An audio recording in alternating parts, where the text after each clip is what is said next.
Hey guys, Matt from MWA Woodworks, and in this video I want to do something a little different. I want to share a list of inexpensive items that I use in my shop all the time that I think you should consider having in yours. Now these aren't tools per se, but these are items that I find extremely valuable in my workflow, and I think you guys might think the same thing. Now let me just go ahead and get out of the way that I purchased all of these items with my own money, some of them multiple times. I'm not currently sponsored by any of these brands or products, but I will have affiliate links down in the description below if you'd like to check these items out for yourself. Now with all that out of the way, let's get to the list. Item number one is something that everyone needs to have somewhere in their shop, and that's a first aid kit. These kits are super cheap. I ordered mine online and it was in my shop the next day. They come cramped with all sized band-aids, gauze, ointments, tape, and even a little pair of scissors and tweezers. If you're in the shop, you can count on at least getting a small cut or a splinter in your hand, but of course the injuries could get a lot worse than that, and having something nearby that can help you immediately after an injury is very helpful. I keep mine right in my shop locker, which is centrally located within steps of all my tools. Now, sticking with the safety theme, item number two is a good set of safety glasses. Another woodworker turned me on to this pair of safety glasses from Bhutan. Now, what I like about them is that they look and wear like regular glasses. They don't have that look and feel of the typical big plasticky one-piece safety glasses that we've all used in the past. I also like the little fold-out side guards, which help keep dust and debris out of your eyes. I find that a lot of other safety glasses don't protect my eyes as well, especially when I'm working over my head and stuff falls into my eyes from the sides. I have several pairs of these, and not only do I use them in the shop, but also mowing the yard or tending the trees in my backyard. The third item I want to show you is one that I consider my secret weapon in the shop. It's this double-sided tape from Spec Tape. I use this stuff literally all the time in my shop. This stuff has incredible holding power. I usually find myself needing a screwdriver or something similar to pry the tape free. It's that strong. So I use this tape to hold down items on my CNC. I also use it when I need a temporary fence or guide at the router table, or even just to securely place something that I need as a reference and I absolutely don't want it to move. Of all the items in this video, this is probably the one I would recommend you pick up the most. It's just that nice to have around the shop. The next item on my list is probably the simplest, cheapest, most common everyday item you'll see me use in the shop, and that is a plastic straw.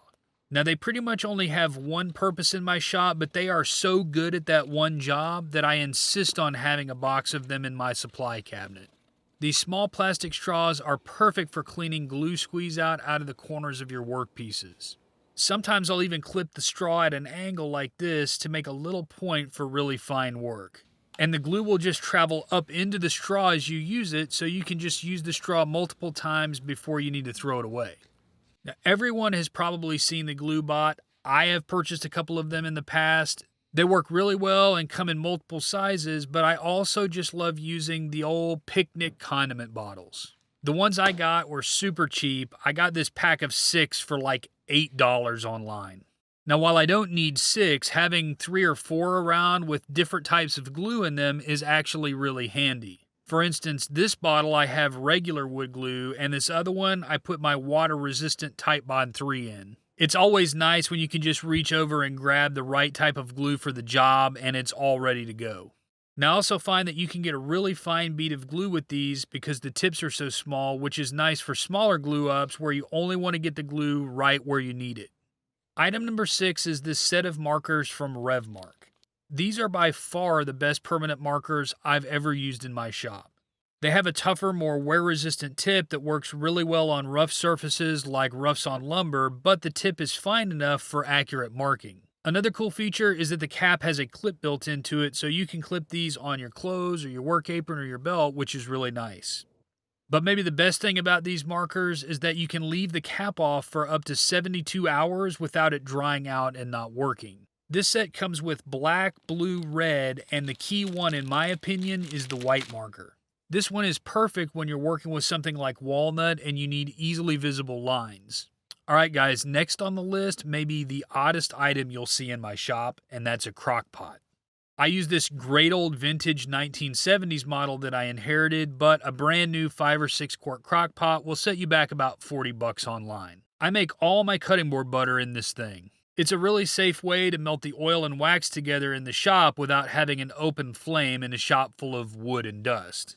If you're interested in making your own oil wax blends, then I definitely recommend getting one of these dedicated to your shop. Item number 8 is the humble sliding T-nut. These are extremely helpful when setting up your own jigs in the shop. They fit into T-slots that you can buy or that you cut yourself and work with standard 1/4-20 bolts.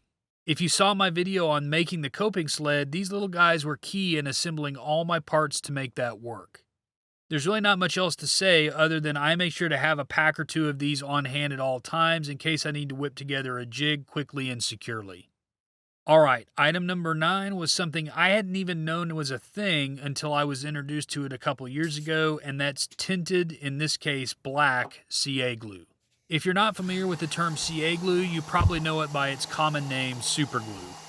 Anyway, the tinted glue is great for stabilizing knots or small imperfections in your work, and it can blend in more naturally to things like cedar, walnut, cherry, and the like. It doesn't really work well for large voids. I'd go ahead and stick to epoxy for those, but for small jobs where you don't want to wait around for up to 24 hours for epoxy to cure, this stuff is really hard in just a few seconds with a spray of activator. It helps you get the job done quickly, and you can move on to the next step in your workflow. Item number 10 on my list are bench cookies. These guys are great because they can help you get your work up off the bench if you're applying finish or just act as a non-skid surface with lots of grip if you're sanding.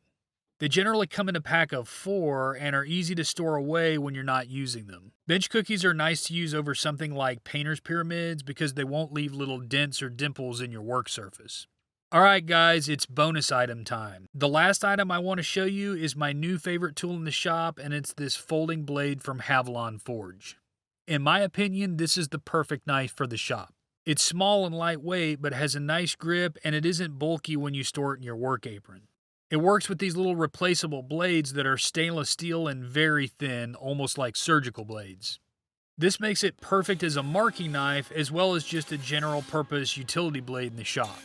Now, I currently only have one of these, but I should probably have more to have around the shop because I really want one at hand at all times. Well guys, there you have it. 11 of the cheapest and most used items in my shop. Again, I have affiliate links to all these items down in the comments below, so if you want any of these for your shop, please consider supporting my channel by using my links. Also, please leave me a comment below if you have any questions about these items that I didn't answer. Thanks for watching everyone, and until next time, have fun in the shop.